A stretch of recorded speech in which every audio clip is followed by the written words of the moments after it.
Kaixo egunon, gaur Zetak taldearen Paternoster abestiari barrenak atera eta 5 trikimailu ikasiko ditu. Prest al zaude? Bat, el plural ak. Hotz quiere decir frío. Si le añadimos ak, lo convertimos en plural. Así que hotzak quiere decir fríos o frías. Adibide bat. Handi es grande. Handiak, grandes. Bi, ¿dónde? Non. Lepo es cuello. Como es singular, si le añadimos una an, ya tenemos lepoan, que quiere decir en el cuello. Nire lepoan sería en mi cuello. Adibide bat. Para decir en Donosti diremos Donosti an.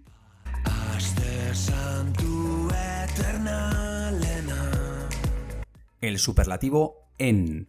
Eternal significa eternal. Si le añadimos en, eternalen, ya tenemos el superlativo, el más eternal. Así que aste santu eternalena, la Semana Santa más eternal. Un ejemplo. Handi es grande. Handiena, el más grande. Lau, nondik nora. ¿De dónde a dónde? Lepo ya hemos dicho que es cuello. Si le añadimos tic, nos queda lepotic, que significa del cuello o desde el cuello. Bular es pecho.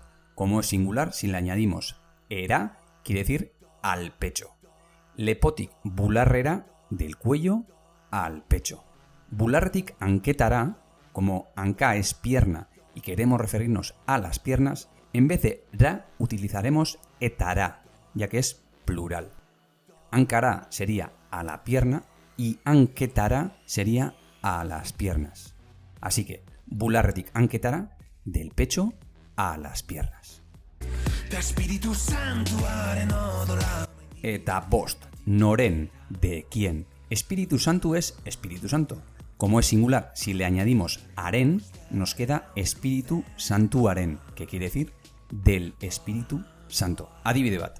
Mutil es chico, así que mutilaren sería del chico. Eta besterik ez, Paternoster abestiaren beste ezer azaltzerik nahi baduzu, idatzi ezazu mezu bat hemen behan eta erantzuten saiatuko gara. Bideo gustuko baduzu, eman like bat, arpidetu eta elkarbanatu. Ondo izan eta agur!